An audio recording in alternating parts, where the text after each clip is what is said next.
챙겨주고 저도 언니를 많이 따랐어요. 밝은 성격인 저와는 다르게 언니는 상당히 얌전하고 조용한 스타일이에요. 그래서 그런지 언니는 공부도 잘했고 저는 공부를 좀 못했습니다. 언니가 2년 전에 연하남이랑 결혼을 했는데 저랑 1살밖에 차이가 안 나서 언니와 현부와도 아주 가깝게 지내고 있어요. 언니가 결혼하게 되면서 저만 원룸에서 혼자 지내게 되는데 현부는 그런 저를 보면서 여자 혼자 살면 위험하다며 이 위험한 세상에 절대 안 된다며 같이 살아야 한다고 말을 많이 했습니다. 그렇게 제 걱정을 많이 해주는 현부 덕분에 나를 동생처럼 예뻐하고 챙겨주는 마음이 그저 고맙기만 했습니다. 원래는 회사에서 거리가 상당히 가까운 원룸에 살았는데 불편함을 감수하고 30분 거리에 있는 언니 부부네 집에서 함께 살기 시작했습니다. 다행히 언니네 부부집은 넓은 편이어서 안 쓰는 방도 있었고 화장실도 2개라 제가 생활하는데 아주 큰 지장이 있거나 그렇지는 않았어요. 그래도 부부끼리 살다가 이렇게 한 명이 들어오면 아무래도 불편한 게 분명히 있을 거잖아요. 그치만 제가 아쉬운 입장인지라 감사한 마음으로 살고자 노력했고 심지어 고향이 지방이라서 서울 생활은 너무 어렵더군요. 아는 사람도 없고 친구도 없다 보니 내 회사와 집만 왔다 갔다 반복하기 일쑤였습니다.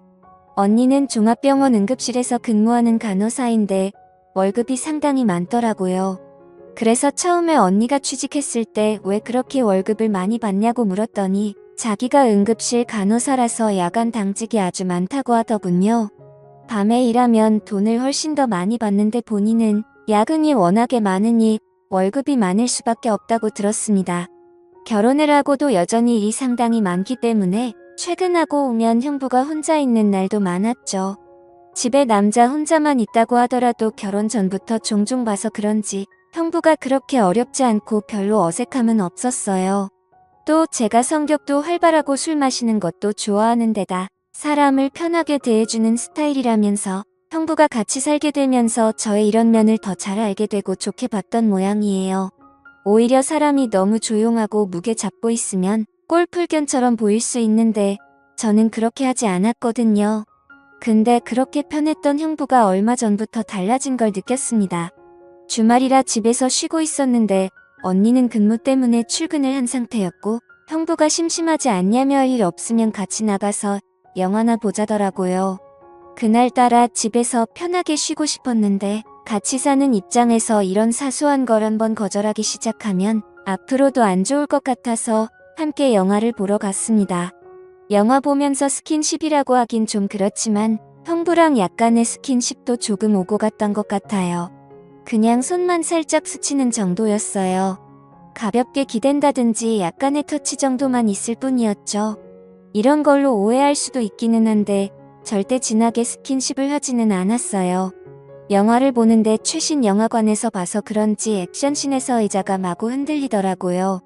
그때는 형부가 저를 잡아줬는데 다시 후다닥 팔을 치우면 오히려 더 이상해 보일 것 같아서 영화 보는 내내 팔짱을 끼고 있었습니다.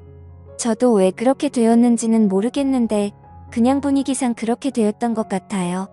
사실 형부랑 팔짱까지는 껴도 된다고 생각하거든요. 영화에 맞춰서 팔도 잡게 되고 흔들리면서 손도 잡다가 형부는 아는지 모르는지 형부 팔이 제 몸에 스치기도 하면서 그때부터 왠지 모를 야릇한 분위기가 둘 사이에 살짝 감돌기 시작했던 것 같습니다. 형부가 이 영화를 골랐는데 이런 걸 알고 이 영화를 예매했나 하는 생각까지 들더라고요.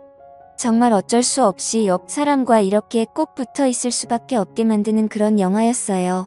영화가 끝나고 저는 어색한 마음에 밖에서 돌아다녀봤자 뭐 하겠냐며 집에 가서 편하게 배달 음식이나 시켜 먹고 쉬자고 말했습니다. 간단하게 족발을 시켰는데 아쉬운 마음에 냉장고에 있는 소주와 맥주를 마시게 됐고요. 소주랑 맥주를 섞어 먹다 보니 대낮부터 금방 취하더라고요. 그날 술을 좀 많이 마신 것 같습니다. 그런데 형부가 갑자기 저한테 얼굴을 쑥 들이미는데 화들짝 놀라서 일단 밀어냈습니다. 지금 이게 뭐 하자는 건가, 내가 가족이라는 걸 잊고 있는 건가 싶더라고요. 솔직히 처음에 그랬을 때는 상당히 당황스럽고 거부감이 확 들었습니다. 그리고 다시 몇 잔 더 했더니 그대로 거실에서 대자로 뻗어 잠이 들었고 다음날 언니가 괜찮냐며 해장국을 끓여주더라고요. 얼마나 오랫동안 잠이 들었는지 숙취도 하나도 없고 기억이 나지 않는 겁니다. 형부가 그렇게 얼굴을 쑥 들이밀면서 저에게 도발을 했던 게 사실은 그냥 장난이었다는 생각이 들었고 제가 괜한 오해를 했나 싶더라고요. 혼자 미안해져서는 다시 또 예전처럼 친한 오빠같이 돼 있네요. 그런데 형부는 그 이후로 저런 이야기를 할 기회만 생기면 마음속 깊은 이야기를 하기 시작했습니다. 이런 부분까지 말할 필요가 있나 싶은 지극히 개인적인 이야기들이었죠. 인간이라면 누구나 느낄 법한 사소한 외로움이라든지 자기는 어떤 여자 스타일이 좋다는 말들을 하기도 했고요. 개인적으로 가지고 있는 고민이나 본인이 살아온 이야기들을 많이 해줬어요. 무엇보다 가장 이상했던 점은 언니가 당직만 서는 날이면 저한테 술을 마시자고 하더라고요. 뭔가 기회를 잡아보려는 꿍꿍이가 느껴진다고 해야 하나 술을 마시자고 하는 그 말이 그렇게 순수하다고 느껴지지 않았어요. 이런 거는 느낌으로 딱 알 수 있잖아요. 그래서 한 번, 두 번 정도는 같이 마셨는데 재빨리 자리에 일어나 서자러 들어갔고요. 그 외에는 바쁘다면서 다 거절을 했던 것 같습니다.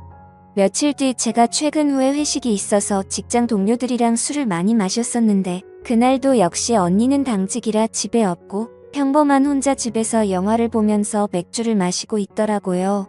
그래서 알딸딸한 제가 먼저 형부에게 오랜만에 우리 형부랑 술 한잔 해야겠다며 자리를 만들었습니다.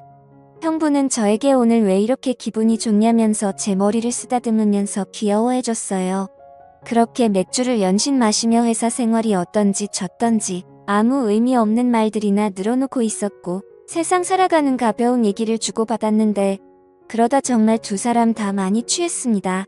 형부가 갑자기 저에게 본인과 제가 성격도 너무 맞는 것 같고 생각하는 것 같고 살아온 모습도 비슷한 것 같아서 저만 보고 있으면 막 웃음이 지어지고 너무 좋다는 거예요.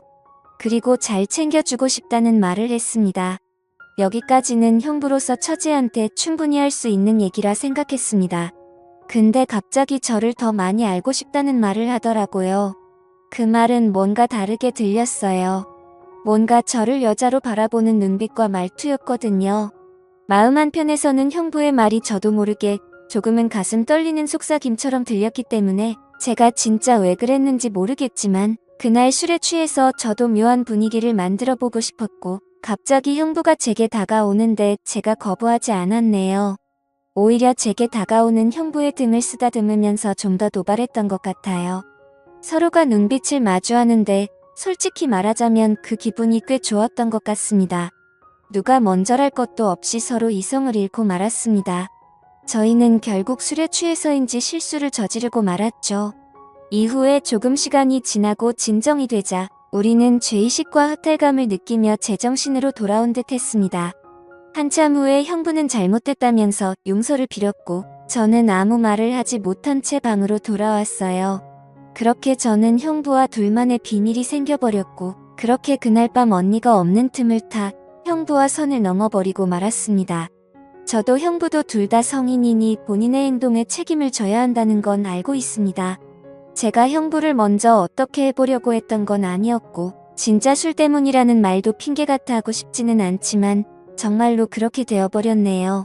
저는 언니에 대한 죄책감으로 계속 혼란스럽지만 이미 후회하기에는 너무 늦은 거겠죠. 형부는 원래 사람을 살갑게 대하는 편이라서 이렇게 실수한 걸 가볍게 여길지는 모르겠지만 저에게는 정말 심각한 문제입니다. 언니와 형부가 결혼하고 나서 형부가 저를 정말 많이 포옹을 했는데 그때는 그냥 단순한 장난으로만 여겼습니다. 근데 형부의 마음은 그게 아니었나 봐요. 제가 놀라서 그냥 악수만 했으면 좋겠다고 했는데도 항상 똑같았거든요. 언니도 형부한테 하지 말라고 하고 화를 냈는데도 그러면 오히려 형부가 더 자기를 이상한 사람 취급했다면서 엄청 화도 냈었고요. 결국 언니도 저한테 이사갈 집 알아보라고 형부한테는 말 안 하고 부동산 통해서 알아보라고 저한테 엄청나게 미안해했고요. 형부가 보면 언니를 진짜 많이 좋아하는 것 같아서 그나마 저한테 이상한 마음을 먹은 건 아니구나 하고 안심은 했었는데 이렇게 속내를 다 드러낸 걸 보니 이제서야 알겠더라고요. 이런 일이 생길 거라고는 저조차 꿈에도 생각지도 못했네요. 정말 술이 웬수입니다.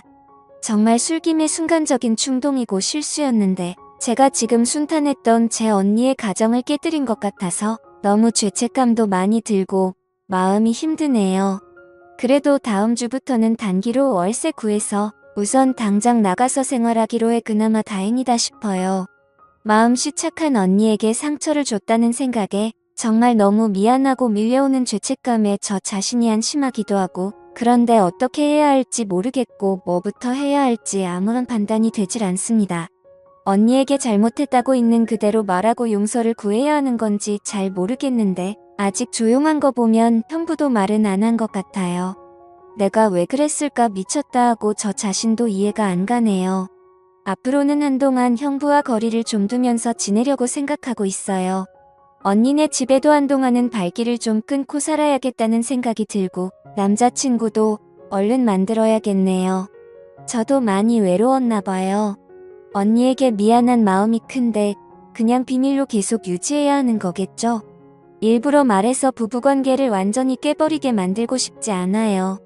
분명히 저희 언니는 그럴 사람이거든요. 정말 이성적이고 냉철한 사람이라서 잘못이라고 생각이 되면 아주 날카롭게 잘라내버리는 성격입니다. 그게 형부가 되는 것도 싫고 제가 되는 것도 싫어요.